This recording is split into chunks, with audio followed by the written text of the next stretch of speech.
My brother and I had been planning the trip for months. It wasn't just any road trip. It was something deeply personal. Our father had passed away 2 years ago, and one of his final wishes was for his ashes to be scattered in his hometown in Mexico, a tiny village tucked away in the mountains. The problem was, neither of us had ever been there. Dad left Mexico before we were born, chasing a better life in the States, and never really looked back. But honoring his final wish felt important, so we loaded up my old truck, packed enough supplies for the journey, and hit the road. We didn't expect the trip to be smooth. The truck was barely hanging on. It was a rusted beast from the 90s, with an unreliable engine and a personality of its own. Still, we were optimistic.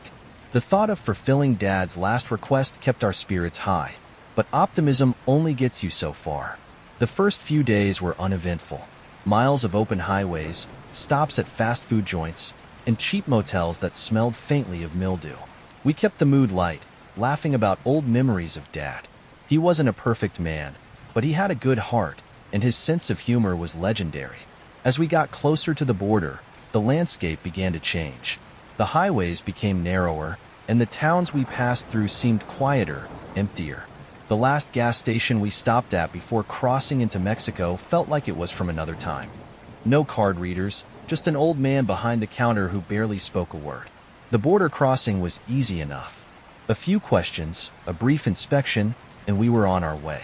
Once we were in Mexico, the roads became rougher. Potholes dotted the asphalt, and some stretches were little more than dirt paths. The GPS was unreliable out here, so we relied on an old map Dad had kept in a drawer, its edges frayed and yellowed with age.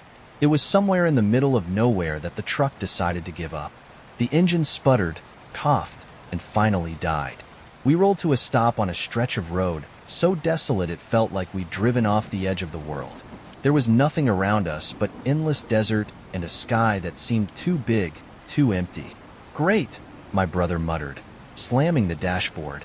"I told you we should have rented a car. And I told you we couldn't afford it," I shot back, stepping out to pop the hood. The heat hit me like a wall, the sun baking the earth beneath our feet. I'm no mechanic, but even I could tell the engine was done for. We were miles from the nearest town, with no cell service and nothing but the sound of the wind for company. "This is bad," my brother said, pacing beside the truck. "What do we do now?" I didn't have an answer. We decided to wait. Someone had to drive by eventually, right? But as the hours stretched on, hope began to fade. The sun was relentless, and our water bottles were running low. By late afternoon, dehydration was setting in. My mouth felt like sandpaper, and my brother was starting to look pale. "We can't just sit here," he said, his voice hoarse. "We need to walk. Find help."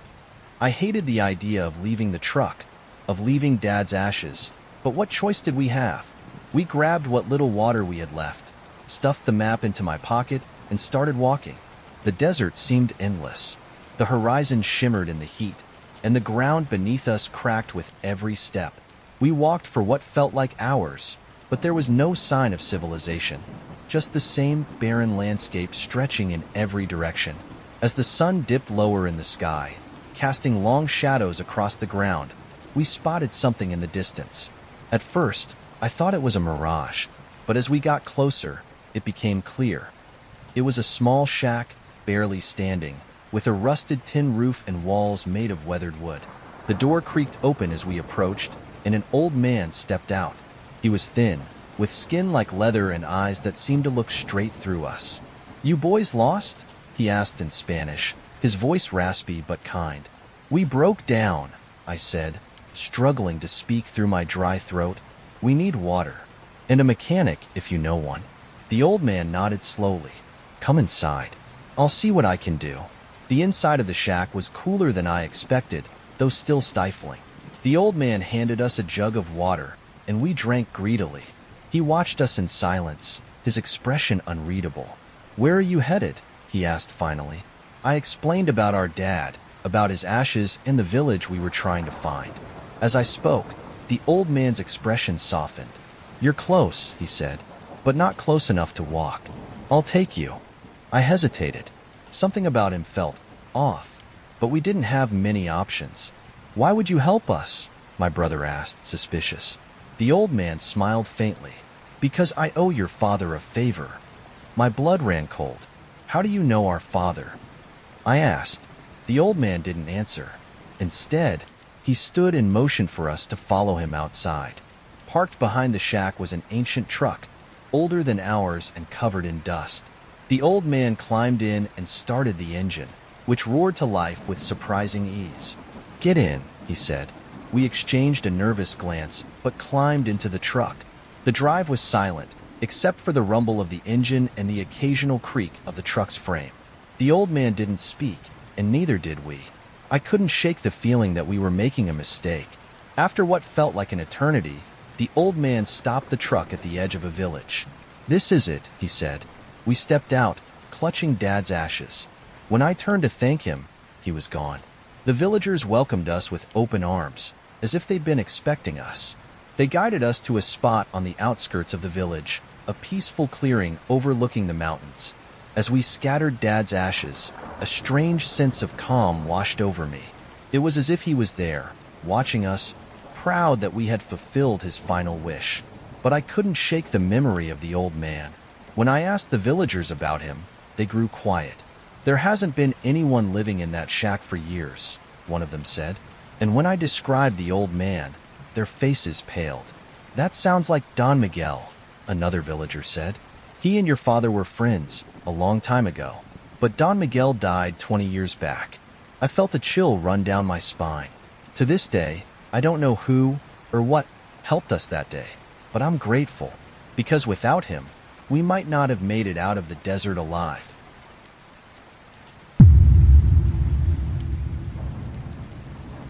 A road trip with friends had seemed like the perfect idea at the time.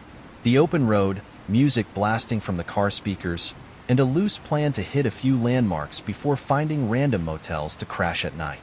For me, Marcus, and Talia, it was supposed to be a chance to unwind from months of work stress and spend some time together. We were 2 days into the trip when the strange things started happening. It was late afternoon, and we were somewhere in the middle of nowhere. The roads were long and empty, flanked by endless fields and the occasional cluster of trees. We hadn't seen another car in hours, and the radio stations were nothing but static. Marcus, who was driving, suggested we stop for the night at the next town we came across. Anywhere with a bed and running water works for me, Talia said, scrolling through her phone. Good luck with that, Marcus replied. I haven't seen a cell tower in forever. As if on cue, Talia frowned and held up her phone. No signal. That's when we saw the sign. It was old, the paint peeling, but the words were still legible. Merrick Hotel, 5 miles ahead. Looks like we've got our stop, Marcus said, turning down the narrow road that the sign pointed toward. The hotel came into view just as the sun dipped below the horizon, painting the sky in deep oranges and purples. It was a 2-story building with a faded sign out front that read, Merrick Hotel, vacancy. The structure looked like it hadn't been renovated in decades, but it wasn't the worst place we'd ever seen. The parking lot was nearly empty, save for an old pickup truck parked near the entrance. The lack of other cars struck me as odd, but I brushed it off. The lobby was dimly lit, with a musty smell that reminded me of old books. A small bell sat on the counter, and Marcus rang it twice before a man emerged from a back room. The man was thin, with a hunched posture and sunken eyes. His name tag read Elliot. Checking in? He asked, his voice raspy and low. Marcus nodded. Yeah, just for the night. Elliot handed us a key, an actual brass key, not a card, and told us we were in room 107. No breakfast, he added, almost as an afterthought. The hallway leading to our room was eerily silent, the kind of silence that made you hyper-aware of your own footsteps. The faded carpet muffled our steps, and the dim overhead lights flickered intermittently. When we reached room 107, Marcus unlocked the door and pushed it open. The room was small but clean enough. 2 twin beds, a desk, and a TV that looked like it hadn't worked in years. The wallpaper was peeling in places, and the air had a faint metallic smell. This'll do, Marcus said, tossing his bag onto one of the beds. Talia flopped onto the other bed, scrolling through her phone again. Still no signal, she muttered. Relax, I said, sitting down at the desk. It's just one night. That's when we saw him. Talia glanced toward the window and froze. Guys. Marcus and I turned to see what she was looking at. Outside, in the parking lot, stood a man. He was wearing a hooded jacket, and his face was obscured by the shadows. He wasn't moving, just standing there, staring up at our window. Creepy, Marcus said, pulling the curtains closed. Maybe he's just some local, I offered, trying to sound casual. But something about the way the man had been standing sent a chill down my spine. The unease only grew as the night went on. We ordered takeout from a diner a few miles down the road, then spent the evening playing cards and telling stupid stories. By the time midnight rolled around, Talia had fallen asleep, and Marcus was watching a movie on his laptop. I decided to take a shower before bed. The bathroom was small, with cracked tiles and a shower curtain that looked like it had seen better days. As I stepped out of the shower, towel wrapped around my waist, I noticed something odd. The bathroom mirror was fogged up from the steam, but there was a message scrawled across it in faint, jagged letters. Leave now. My heart raced as I wiped at the mirror, but the letters didn't smudge. Marcus, I called, my voice shaking. He came to the door, looking annoyed. What is it? I pointed to the mirror. His expression changed instantly. What the hell? Before I could answer, a loud knock echoed through the room. Talia bolted upright, rubbing her eyes. What was that? The knock came again, louder this time. Marcus and I stepped into the main room, staring at the door. Don't open it, Talia whispered. The knocking stopped. For a moment, the only sound was the hum of the air conditioner. Then, we heard footsteps in the hallway. Marcus crept toward the door and peered through the peephole. His face paled. It's him, he whispered. The guy from the parking lot. The footsteps stopped, and the knob jiggled. Call the front desk, Talia said, grabbing her phone. No signal, she groaned. I grabbed the room phone and dialed the front desk. It rang once, twice. Then Elliot's voice came through. Front desk. There's someone outside our room, I said quickly. He's trying to get in. Elliot was silent for a moment. Then he said, You need to leave. The line went dead. What did he say? Marcus asked. We need to leave, I repeated, my hands trembling. The knob jiggled again, harder this time. Marcus grabbed a chair and wedged it under the doorknob. Pack your stuff, he said, his voice tense. Talia and I threw our things into our bags as quickly as we could. The banging on the door grew louder, more frantic. Then, it stopped. We waited for what felt like an eternity before Marcus cracked the door open. The hallway was empty. Let's go, he said, leading the way. We bolted down the hallway, through the lobby, and out into the parking lot. The old pickup truck was gone, but the hooded man was standing at the edge of the lot, watching us. We didn't stop running until we were in the car, speeding down the road as fast as the engine would allow. The next day, we drove back to the hotel to report what had happened. But when we arrived, the building was abandoned. The sign was gone, the windows boarded up, and there, scrawled across the front door in faint, jagged letters, was a message. Leave now.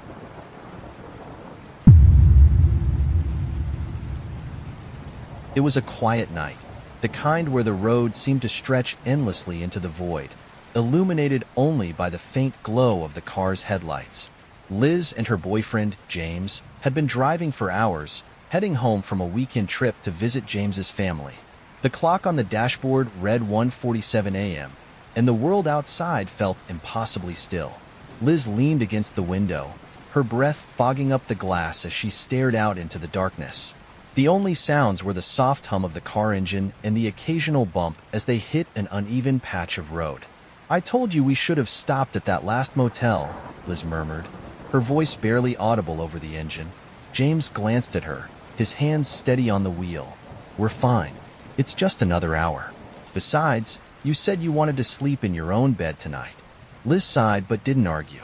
The truth was, she didn't feel fine. Something about the emptiness of the highway, the oppressive silence, was unsettling. And then she saw her. At first, Liz thought her eyes were playing tricks on her. There, on the side of the road, was a woman. She was wearing a white nightgown, the kind you'd see in old movies, and her long, dark hair was tangled around her face. Liz sat up straighter, her heart skipping a beat. "James," she said, her voice urgent. "There's someone on the side of the road." James frowned, slowing the car. "Where?" "Up ahead, on the right." As they approached, the figure became clearer. The woman was walking barefoot along the shoulder, her steps slow and deliberate. "Should we stop?" Liz asked, her stomach twisting. James hesitated. "I don't know. What if it's a setup? Someone could be waiting to ambush us." Liz bit her lip, torn. The woman didn't look like a threat. She looked lost, or scared. As they passed her, Liz turned to get a better look. The woman's face was pale, almost ghostly, and her eyes, they didn't seem to focus on anything. She just kept walking, her arms hanging limply at her sides.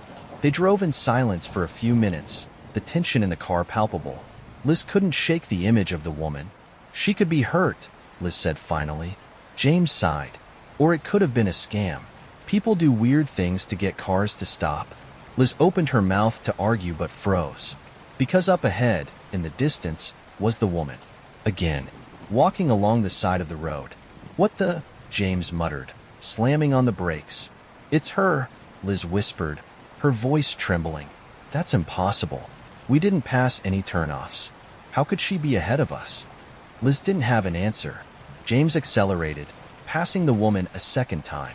This time, she didn't look at them. The air in the car grew heavy, suffocating.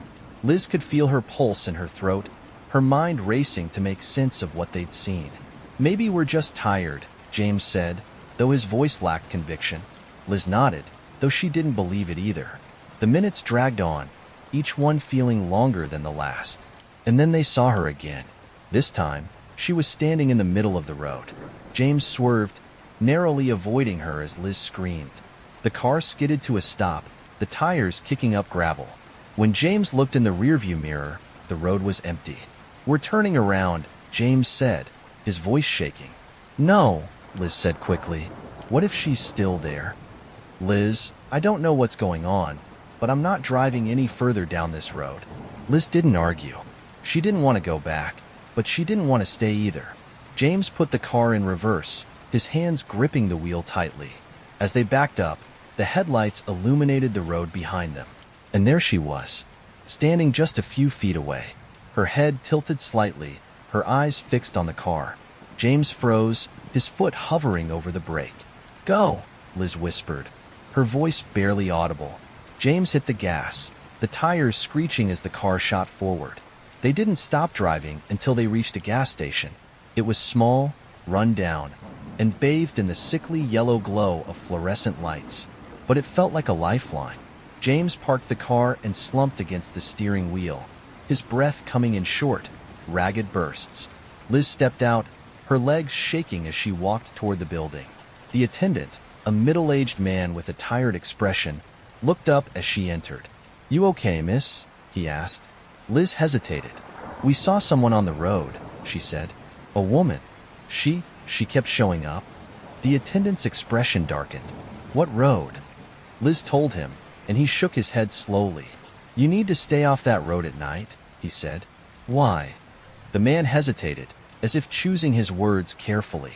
"People see things out there," he said finally. "Things that aren't supposed to be there." Liz felt a chill run down her spine. When she returned to the car, James was still gripping the wheel, his knuckles white. "What did he say?" James asked. Liz hesitated. "Just stay off the road." James nodded, starting the engine. They found a motel a few miles away and checked in, but neither of them slept that night. Liz kept hearing footsteps outside the window, soft and deliberate. But when she looked, there was nothing there. The next morning, they continued their drive, taking a different route. But the memory of the woman lingered, her pale face and unfocused eyes haunting Liz's thoughts. A few weeks later, Liz searched online for information about the road. She found an article about a woman who had died in a hit-and-run on that stretch of highway years ago. She'd been wearing a white nightgown. To this day, Liz wonders if the woman had been trying to warn them, or if she'd been waiting for them to join her.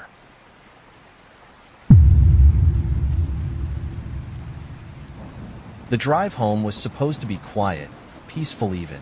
Josh had taken the scenic route to avoid the monotony of highways, preferring the winding country roads that offered a sense of isolation. He didn't mind the quiet. He often found it calming. The sun had already dipped below the horizon, leaving the sky painted in deep shades of blue and black. His truck's headlights cut through the darkness, illuminating the empty road ahead. He glanced at the clock on the dashboard, 10:43 p.m. He still had a couple of hours to go, but he wasn't in any rush. The night was uneventful until he rounded a bend and spotted something in the middle of the road. It was a deer. At least, that's what he thought at first. The animal was lying on its side, motionless. Its body looked oddly intact, with no visible blood or signs of injury. Josh slowed the truck, the headlights casting long shadows over the scene. As he got closer, he noticed something that made his stomach twist. There was a man standing near the carcass. He was dressed in dark clothing, his figure barely visible against the backdrop of trees. He wasn't moving, just standing there, staring at the deer. Josh's instinct screamed at him to drive past, but his curiosity got the better of him. He slowed to a crawl, keeping a safe distance as he rolled down the window slightly. "Everything okay?" Josh called out, his voice cutting through the stillness. The man didn't respond. Josh's grip on the wheel tightened. "Hey, do you need help?" Slowly, the man turned his head to look at Josh. His face was pale, almost unnaturally so, and his eyes seemed hollow, like they didn't belong to someone alive. A chill ran down Josh's spine. He didn't wait for a response. Josh hit the gas, speeding past the deer and the man without looking back. His heart was pounding, his hands slick with sweat as they gripped the wheel. "What the hell was that?" he muttered to himself, trying to shake the image of the man's face from his mind. The road stretched on, the trees on either side swaying gently in the wind. Josh tried to focus on the drive, but his thoughts kept drifting back to the man. What was he doing out there? Why was he standing so still? And why had his eyes looked so empty? Josh drove for another 20 minutes without incident. The tension in his shoulders began to ease, and he convinced himself that the man was just some weirdo or a hunter checking on the deer. But then, up ahead, he saw it again. The deer. It was lying in the middle of the road, just like before. And the man was there too, standing in the exact same spot. Josh's blood ran cold. "This can't be happening," he whispered, slowing the truck. He checked his rearview mirror. Nothing but darkness. When he looked back at the road, the man was staring directly at him, his head tilted slightly to the side. Josh didn't stop this time.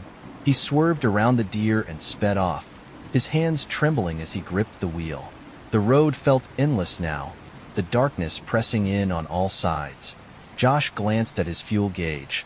It was hovering just above empty. "Great," he muttered.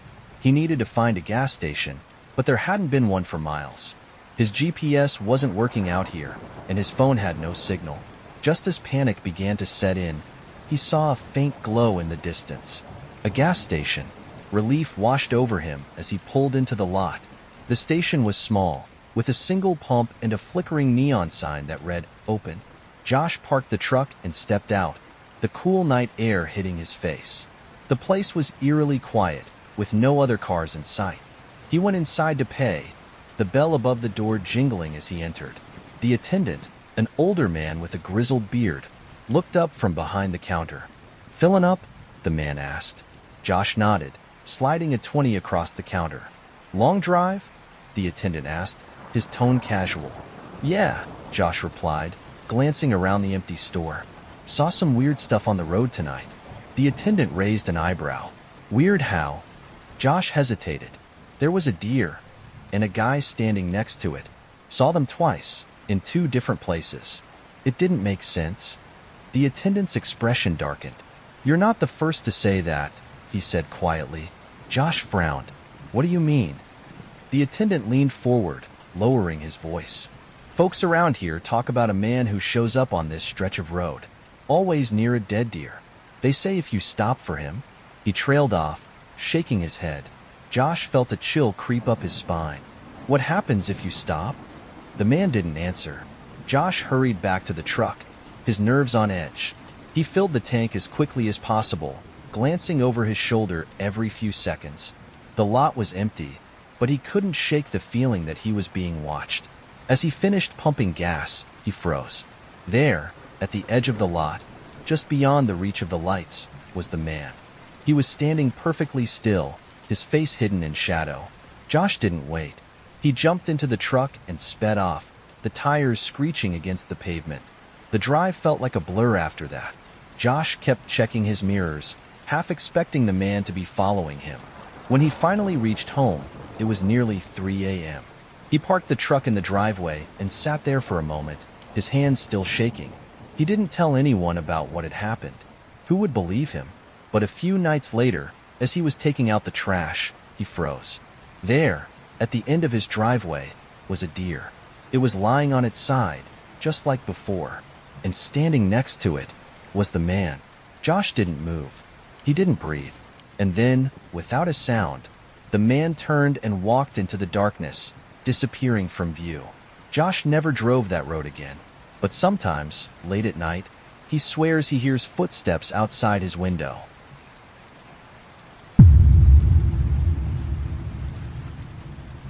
Maggie had always been a confident driver. As a college student who commuted between her small town and the city every few weekends, she was no stranger to long stretches of highway and lonely back roads. She actually enjoyed the solitude of driving late at night, when the roads were empty and the world felt quiet. But this particular night was different. It started like any other drive home. Maggie had stayed late on campus to finish a group project and didn't hit the road until after 10 p.m. She texted her parents to let them know she'd be home around midnight, then set off in her trusty old sedan, the hum of the engine and her favorite playlist keeping her company. The first hour of the drive was uneventful. The highway stretched on endlessly, with only the occasional car passing by. The sky was clear, the moon casting a faint glow over the landscape. Maggie felt relaxed, even a little sleepy, but the thought of her warm bed waiting for her kept her going. Then, as she turned onto a quieter stretch of road that cut through a forested area, she noticed headlights in her rearview mirror. At first, Maggie didn't think much of it. The car behind her was a good distance away, its headlights steady and unremarkable. But as the minutes passed, she realized the car was getting closer. Soon, it was right behind her. Maggie frowned, glancing in the mirror. The car was following too closely, its headlights glaring into her eyes. "What's your problem?" she muttered, tapping the brakes lightly to signal for the driver to back off. But the car didn't budge. If anything, it got closer. Maggie's heart began to race. She tried speeding up, but the car matched her pace, staying right on her bumper. She slowed down, hoping it would pass, but it stayed behind her, relentless. She flipped her turn signal and pulled into the right lane, but the car followed. Now, it wasn't just annoying. It was terrifying. The road was deserted, no streetlights, no other cars in sight. Just her and the shadowy vehicle that wouldn't leave her alone. Maggie's grip on the wheel tightened. Her mind raced with possibilities. Was it just an aggressive driver? Or was it something worse? She tried to stay calm. "It's fine," she told herself. "They'll turn off soon. They have to." But they didn't. The car stayed behind her for miles, its headlights like twin beams of menace in her mirror. Then, without warning, the car swerved into the left lane and sped up, pulling alongside her. Maggie glanced over, her breath catching in her throat. The windows of the car were tinted, too dark to see inside. But she could feel the presence of someone watching her, their gaze heavy and unrelenting. Her instincts screamed at her to get away. She pressed down on the gas, her old sedan groaning as it struggled to accelerate. The other car matched her speed, staying right next to her. Panic set in. Maggie's heart pounded as she looked for an exit, a side road, anything to escape. But the stretch of road they were on was long and empty, with no turnoffs in sight. Suddenly, the car swerved toward her, veering dangerously close. Maggie yelped and jerked the wheel to the right, narrowly avoiding the ditch at the side of the road. The other car fell back, its headlights glaring into her mirror once more. Maggie knew she couldn't keep this up. Her gas gauge was hovering near empty, and her car wasn't built for high-speed chases. She needed help. Fumbling with her phone, she dialed 911, her hands trembling as she held it to her ear. 911. "What's your emergency?" "There's a car following me," Maggie said, her voice shaking. "They're tailgating me and trying to run me off the road." "Where are you?" the operator asked. Maggie rattled off her location as best as she could, her eyes flicking between the road and the mirror. "Stay on the line," the operator said. "I'm sending officers to intercept you. Can you make it to the nearest town or landmark?" "There's a gas station a few miles ahead," Maggie said. "Good. Head there. Stay on the main road and keep moving." The gas station came into view like a beacon of hope, its fluorescent lights cutting through the darkness. Maggie pulled in sharply, her tires screeching as she came to a stop near the pumps. She looked in the mirror, expecting to see the car pull in behind her, but it didn't. The car had disappeared.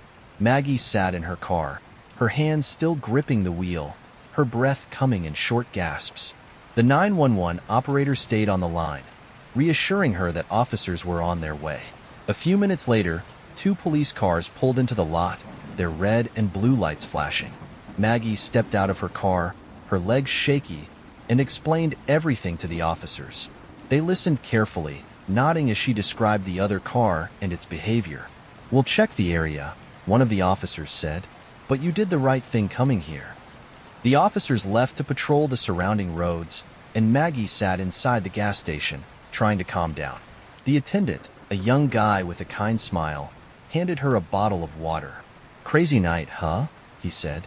Maggie nodded, too shaken to respond. After about an hour, the officers returned. "We didn't find the car," one of them said.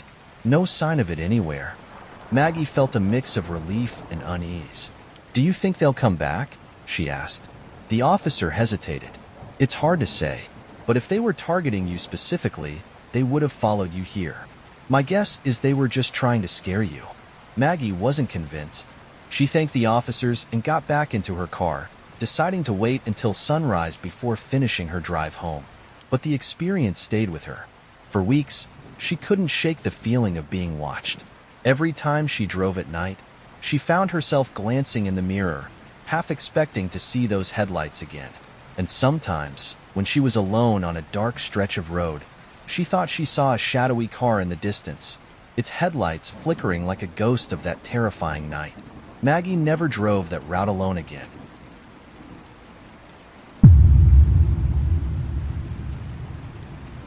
It was past midnight when Ryan pulled into the rest stop. The drive had been long and exhausting, and after nearly 6 hours behind the wheel, he needed a break. His destination was still another 2 hours away, but his eyelids were heavy and his stomach was growling. The rest stop was one of those isolated pit stops, the kind that barely showed up on GPS. Just a lonely parking lot, a couple of vending machines, and a dimly lit building with public restrooms. It was the only sign of civilization for miles. Ryan yawned as he killed the engine and stretched. The air outside was cool and silent, the only sound being the distant hum of insects in the trees beyond the pavement.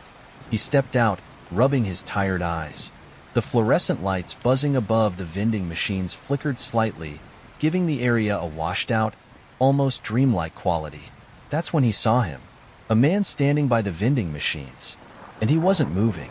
At first, Ryan thought the guy was just another traveler, maybe debating between chips or candy from the machine. But something about him was off. He was standing completely still, his hands tucked into the pockets of his jacket, his face just barely visible in the dim light.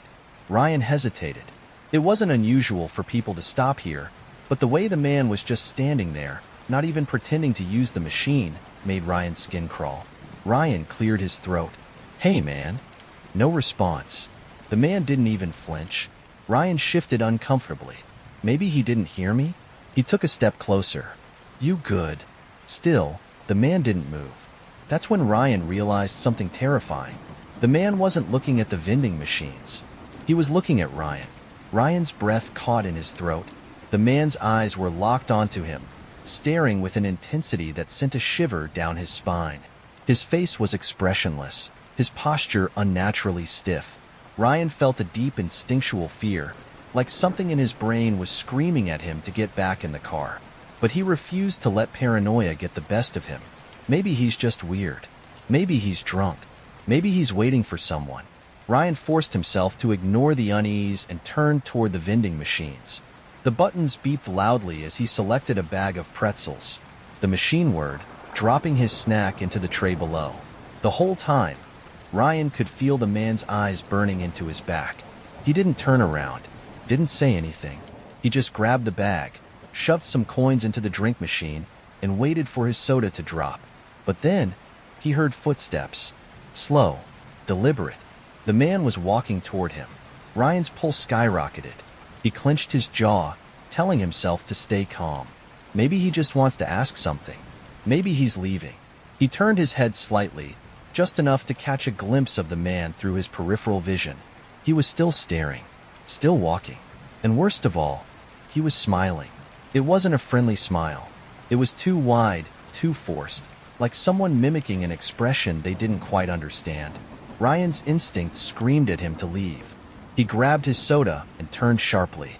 "Look, man, I don't know what your deal is, but—" The man stopped mid-step, and then he tilted his head, like a curious animal studying its prey. Ryan's blood turned to ice. Everything inside him told him to get back in the car. Now, without another word, he took a slow step backward. The man didn't move, didn't blink, just stood there, his head still tilted, that awful grin still plastered across his face.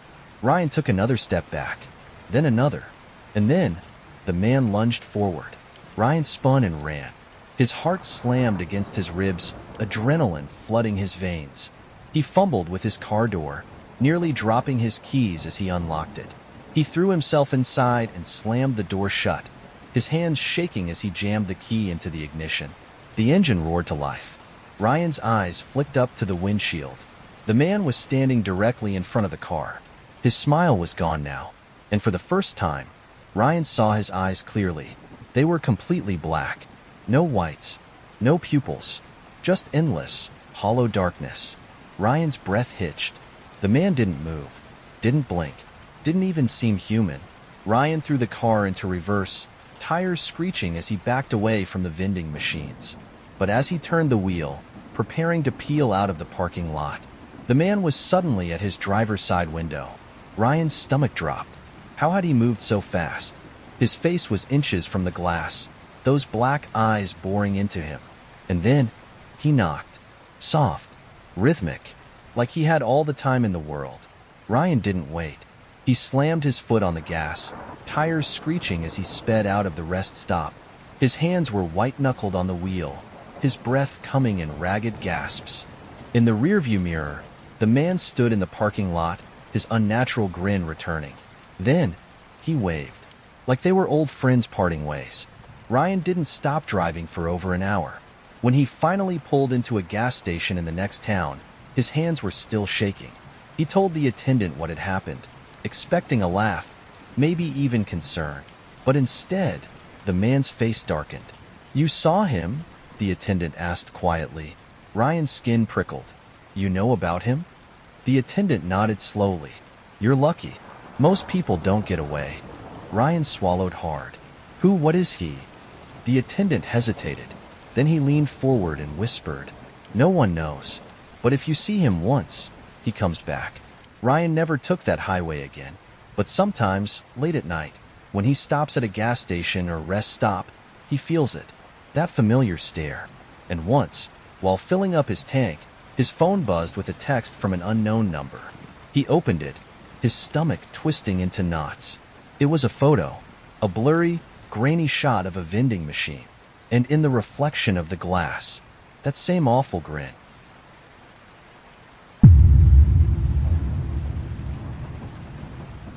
Marie had always trusted her instincts.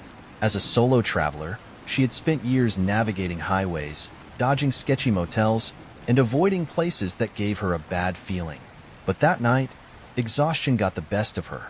She had been driving for nearly 9 hours straight, the glow of her dashboard the only light in the endless stretch of darkness.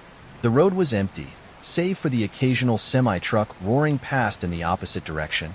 She kept telling herself she could make it to the next town, just another hour. But her eyelids were getting heavier. Then she saw the rest stop. It was small, just a single building with a few vending machines and a handful of empty parking spots. The lights flickered faintly against the dark trees that loomed behind it. She knew it wasn't ideal, but a quick break would be fine, just long enough to stretch her legs. Marie pulled in, her tires crunching over gravel. She scanned the lot. Empty. Good. She didn't like stopping when too many people were around, but as she turned off the engine, she noticed something.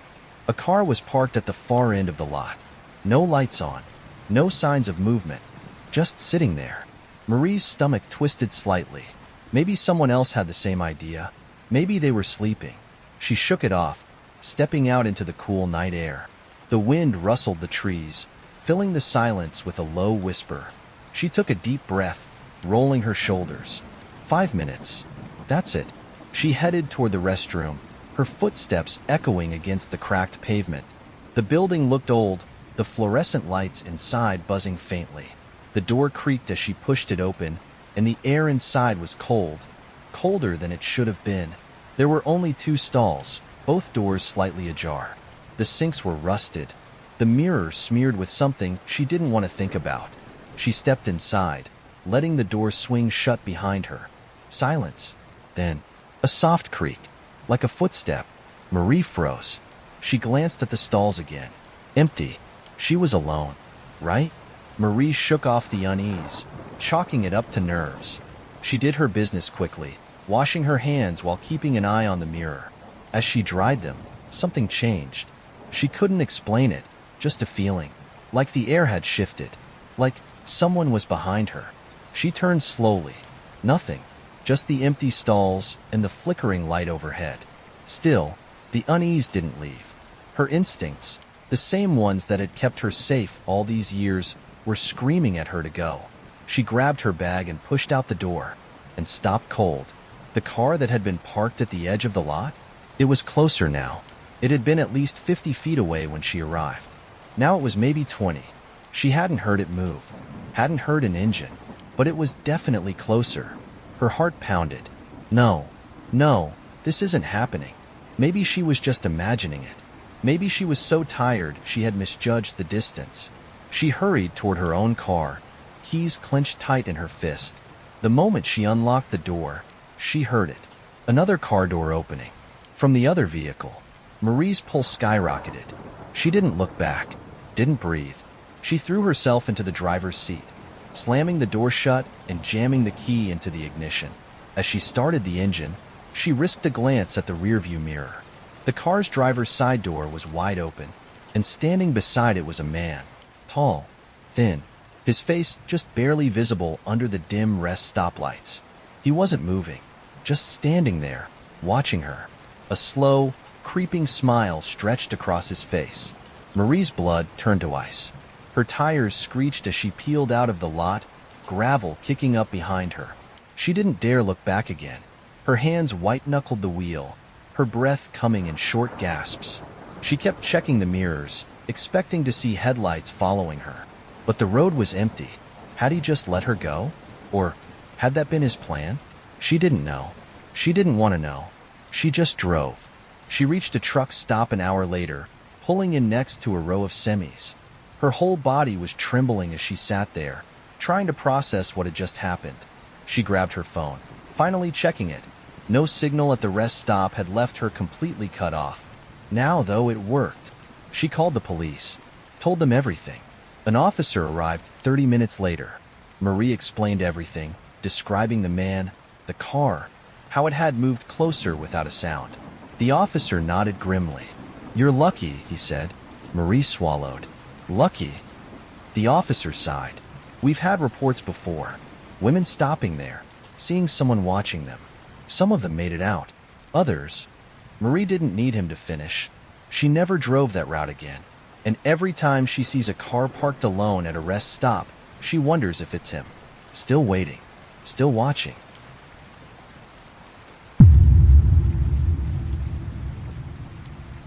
Jake and his best friend Connor had been planning their Australian road trip for years. They wanted adventure, something beyond the usual beaches and cities. That's how they ended up deep in the outback, chasing a so-called secret dinosaur trail that some guy at a bar had told them about. "The government doesn't even list it on maps," the guy had said. his beer sloshing as he gestured wildly. Way better than the usual tourist spots, but you gotta know where to look. Jake was skeptical, but Connor was immediately hooked. Now, 2 days later, they were miles from civilization, driving down a dirt road that barely looked like a road at all. The sun was brutal, their GPS had stopped working an hour ago, and their only guide was a hand-drawn map on a napkin. "This is stupid," Jake muttered, staring out at the vast, empty desert. Connor just grinned. "You'll thank me when we find some undiscovered dinosaur fossils, mate." Jake rolled his eyes. He should have trusted his gut. After another hour of driving, their gas gauge was running dangerously low. "We need to turn back," Jake said. Connor was still staring at the napkin map. "Nah, we're close." The car hit something, jolting violently. "Shit." Jake slammed the brakes. They had blown a tire. Both men groaned as they climbed out, dust kicking up around them. The road was lined with dead trees and dry, cracked earth, the heat suffocating. "No big deal," Connor said, grabbing the spare from the trunk. "We'll fix this, and..." Then he stopped. Jake followed his gaze and felt his stomach drop. Up ahead, maybe 30 feet away, was a caravan. Or what used to be one. It was completely burned out, the metal frame twisted and charred. "Okay," Jake said, his voice tense. "That's creepy as hell." Connor, of course, was already walking toward it. "Mate, don't," Jake warned. But Connor never listened. The caravan was dead silent as they approached. The air smelled like ash and something rotten. The door was missing, revealing a dark interior littered with debris. Jake's skin crawled. "Let's just fix the tire and go." Connor ignored him, stepping inside. "Whoa," his voice echoed. "Jake, you gotta see this." Against his better judgment, Jake followed. Inside, the walls were covered in strange symbols. Carvings. Some looked like old Aboriginal markings, but others were wrong. Deep scratches. Claw marks. "Dude," Jake whispered, "I don't like this." Then Connor pointed at something on the floor. It was a pile of bones. Human bones. And next to them, a single, half-buried boot, still attached to a foot. Jake grabbed Connor's arm. "We need to leave. Now." Connor looked pale. Yeah, okay." As they turned to leave, something crunched outside. Footsteps. Jake's pulse skyrocketed. Someone, or something, was out there. They froze, waiting, listening. Then, a shadow passed by the doorway. Jake's breath hitched. He barely caught a glimpse, a tall figure, moving unnaturally slow. Not human. Then, in a flash, Connor bolted. He shoved past Jake, sprinting out the door. Jake was right behind him. As they ran, Jake risked a glance back. The figure was following. Its movements were jerky, like it was learning how to walk. It didn't run. It didn't rush. It didn't have to. They weren't getting away. They reached the car, Connor fumbling with the keys. Jake whirled around, his lungs burning. The figure was closer now, and it was smiling. No, not smiling. Grinning. Too wide. Too human. And its eyes were wrong. They were black. Hollow. Jake felt a cold wave of terror crash over him. "What the hell is that?" he gasped. Connor was yelling, trying to start the car. Come on." The engine sputtered. The figure tilted its head, watching them. Then, it stepped forward. The car roared to life just as the figure reached them. Connor slammed the gas. Jake watched in horror as the figure lunged and grabbed the back of the car. For a second, it felt like they weren't moving, like the thing was holding them in place. Jake screamed. Then, it let go. The car shot forward, nearly flipping as Connor swerved back onto the dirt road. The figure stood there, watching them go, still grinning. They didn't stop for miles, didn't speak, didn't breathe. When they finally saw a highway, Connor pulled over. Both of them sat in stunned silence, their hearts pounding. "What the hell was that?" Connor whispered. Jake shook his head, still trying to process. But one thing was certain. That wasn't a person, and whatever it was, it had let them go. Days later, after they were safely back in the city, Jake couldn't stop thinking about it. So he did some digging, and what he found made his stomach drop. That area, the one they had stopped in, was cursed. According to old Aboriginal legends, the land was home to something called the mimic walker, a creature that watched travelers, studied them, learned to look like them. It didn't kill, it waited, and if it found someone worthy enough, it would replace them. Jake never told Connor what he found, but he started having nightmares, and every so often, he would wake up in the middle of the night, sweating, heart pounding, and feel like someone else was in the room, watching, waiting, smiling.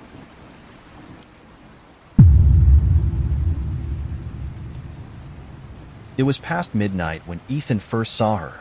He had been driving for hours, the long stretch of road illuminated only by the twin beams of his headlights.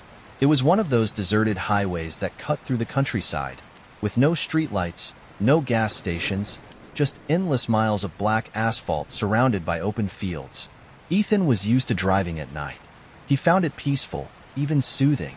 But tonight, something felt different. There was a strange tension in the air, an unease he couldn't quite shake. And then, out of nowhere, she appeared. A woman, walking down the side of the highway. Ethan's foot lifted off the gas as his headlights swept over her.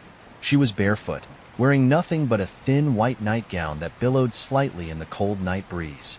Her long, dark hair hung in messy strands over her face, and her arms dangled limply at her sides. She wasn't hitchhiking. She wasn't running. She was just walking. Slow, mechanical, like she didn't even know where she was. Ethan's gut twisted. Something felt wrong. He slowed the car as he passed her, rolling down the window slightly. "Hey," he called out. "Do you need help?" She didn't answer. She didn't even turn her head, just kept walking. Ethan hesitated. He knew stopping for strangers at night was a bad idea, but she looked so lost, so out of place on this dark, empty road. Something inside him told him to keep driving. But another part, a small, nagging part, told him to turn around. So, against his better judgment, he did. He pulled onto the shoulder, did a quick U-turn, and drove back toward her. His headlights swept over the road again, but this time, she was gone. Ethan's stomach dropped. She had been right there, just seconds ago. There were no houses nearby, no buildings, no fences to climb over, just open fields stretching as far as the eye could see. He slowed down, scanning the darkness, his fingers tight on the wheel. Where the hell did she go? Then, in the rearview mirror, she was standing directly behind his car. Ethan's heart slammed against his ribs. The woman was completely still, her head tilted slightly, her face hidden by her hair. She had moved too fast. No way had she walked there in that short time. His breath hitched. Then, she started walking toward the car. Ethan didn't wait. He floored it. The car lurched forward, tires screeching against the asphalt. In the mirror, the woman was still walking after him. Still calm, still slow, but no matter how fast he drove, she didn't get any farther away. Ethan's hands were shaking as he gripped the wheel. This isn't real. It's a trick of the light. I'm just tired. But he knew that wasn't true. He could see her clearly. He could see the way her nightgown fluttered, despite there being no wind. He could see the way her bare feet never quite touched the ground. And he could see her face now. It wasn't human. It was wrong. The skin stretched too tightly over her skull. Her lips were curled into a grin that was too wide. And her eyes, they were completely black. Ethan's breath came in ragged gasps. He couldn't think. He couldn't blink. She's not real. She's not real. But then, she opened her mouth, and he heard it. A sound that didn't belong. A low, wet, gurgling laugh. Not a normal laugh. Not a human laugh. It echoed inside his head, burrowing into his skull like worms. That was when he knew. She wasn't just following him. She was playing with him. Ethan's vision blurred. He forced himself to look away from the mirror, gripping the wheel until his knuckles turned white. A town. I just need to get to a town. His speedometer ticked past 90. The road was a blur beneath his tires. And then, the town lights appeared in the distance. Ethan's pulse leapt. He could see buildings, gas stations, safety. He didn't dare look in the mirror again. He didn't need to, because suddenly, the laughter stopped, and when he finally reached the first set of streetlights, he glanced back. She was gone. Ethan didn't stop driving until he reached a well-lit gas station. He parked in front, hands still trembling. For a long moment, he just sat there, trying to catch his breath. What the hell just happened? He knew he had seen her, knew she had been real.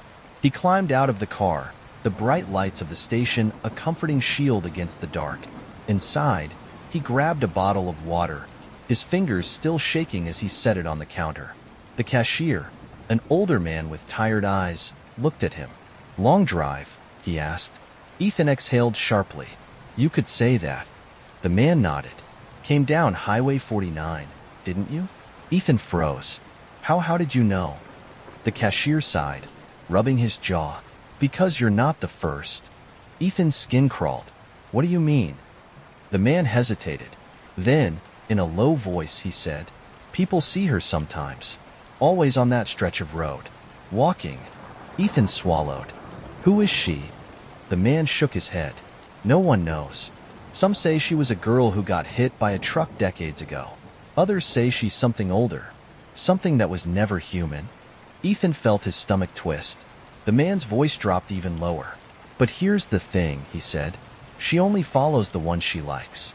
Ethan's heart stopped. His throat went dry. "You made it to town," the man continued. "That's good." Then he leaned in. "But if she really liked you?" A pause. "She might come back." Ethan barely made it home that night. But even now, weeks later, he still dreams about her. And sometimes, late at night, he swears he hears it. That wet, gurgling laugh. Growing closer.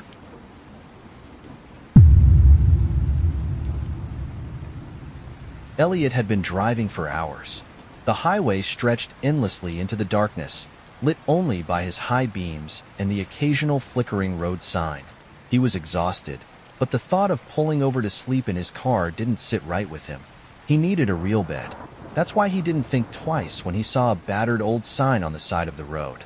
Moonlight Motel, vacancy. It looked old, too old, but he was too tired to care. The thought of a warm bed and a hot shower was too tempting to ignore. If he had known what was waiting for him inside, he would have kept driving. The motel was small, just a single-story row of rooms, their numbers barely visible under dim yellow lights. The neon sign buzzed faintly, some of the letters flickering in and out. Elliot pulled into the lot, scanning his surroundings. There were only 2 other cars parked there, and both looked abandoned, dusty, covered in grime, like they hadn't been driven in years. A shiver ran down his spine, but he ignored it. He just needed a few hours of sleep. Inside the office, the smell of stale air and cigarette smoke hit him immediately. A man sat behind the counter, his skin pale and waxy, like he hadn't seen sunlight in years. His name tag read Gus. Elliot forced a tired smile. "You got a room?" Gus didn't blink. For a moment, it was like he hadn't heard. Then, slowly, he reached under the counter and slid a rusty key toward Elliot. "Room 6, he said in a voice that sounded too dry, too forced. Elliot hesitated. Do you take cards?" Gus shook his head. "Cash only." Elliot sighed and pulled out a crumpled 20. "All right." As he turned to leave, Gus spoke again. "Don't open the door if someone knocks." Elliot froze. "What?" Gus just stared at him. "No matter what you hear, don't open the door." A cold chill crawled up Elliot's spine. Okay." He took the key and left. Room 6 was at the far end of the lot, right next to the dense line of trees that stretched into the darkness. Elliot's exhaustion overpowered his unease as he unlocked the door and stepped inside. The room smelled musty, like it hadn't been aired out in years. The wallpaper was peeling, and the carpet was stained with something dark. The bed, at least, looked clean. He dropped his bag on the floor and locked the door behind him. He showered quickly, the water barely warm. The bathroom mirror was cracked, and the only light flickered overhead, casting weird shadows on the tile walls. Elliot tried to ignore it. After drying off, he collapsed onto the bed. He barely had time to close his eyes before he heard it. A knock. Soft. Rhythmic. At the door. Elliot's eyes snapped open. He turned toward the door, heart hammering. The knock came again. Slow. Deliberate. He glanced at the clock. 3:12 a.m. Who the hell knocks on a motel door at 3 in the morning? Then, a memory resurfaced, Gus's warning. No matter what you hear, don't open the door. Elliot sat up, listening. The knock came again. Then, a voice. Hey, I think you dropped something outside. A woman's voice. Soft, friendly, but something was off. The tone was too calm, too steady, like someone pretending to sound normal. Elliot's stomach twisted. He didn't answer. Silence. For a moment, he thought she had left. Then, she knocked again, louder this time. Sir, are you awake? Elliot's hands clenched into fists. Something about her voice made his skin crawl. He stayed silent. The knock came again, harder this time, more forceful. Then, suddenly, the doorknob rattled. Elliot's breath hitched. The woman was trying to open the door. His heart pounded as he pressed his back against the headboard. Then, just as suddenly as it started, it stopped. No more knocking, no more rattling, just silence. Minutes passed. Then, something even worse. A whisper, right outside the door. I know you're awake. Elliot's entire body locked up. The whisper was too close, like she was pressing her lips to the wood. Let me in. Elliot squeezed his eyes shut. This isn't happening. This isn't happening. Then, something scratched against the door. Slow, deliberate, like fingernails dragging down the wood. He stopped breathing. The scratching lasted for what felt like forever. Then, a soft giggle. Low, amused, like she was enjoying this. Elliot's hands trembled as he reached for his phone. No signal. Of course. Then, from outside, a whisper. You'll let me in eventually. Elliot's blood ran cold. Then, footsteps. Slow, fading. Then silence. Elliot didn't sleep. He sat there, staring at the door, waiting. When morning finally came, sunlight spilling through the curtains, he cautiously unlocked the door and peered outside. Nothing. No woman. No signs of anyone ever being there. Just the empty parking lot. But then, he saw it. Deep scratch marks on the wood, like something had tried to claw its way in. Elliot grabbed his bag and bolted for the office. Gus was behind the counter, looking unfazed. Elliot slammed the key down. I'm checking out. Gus nodded slowly. Figured you would. Elliot swallowed hard. That woman, who was she? Gus just stared at him. Then, in a voice too calm, he said, What woman? Elliot never got an answer. He just left. But as he drove away, something made his stomach twist. He looked in the rearview mirror, and for a split second, he swore he saw her, standing in front of room 6, smiling, like she knew, like she'd be waiting for him, because eventually, everyone comes back.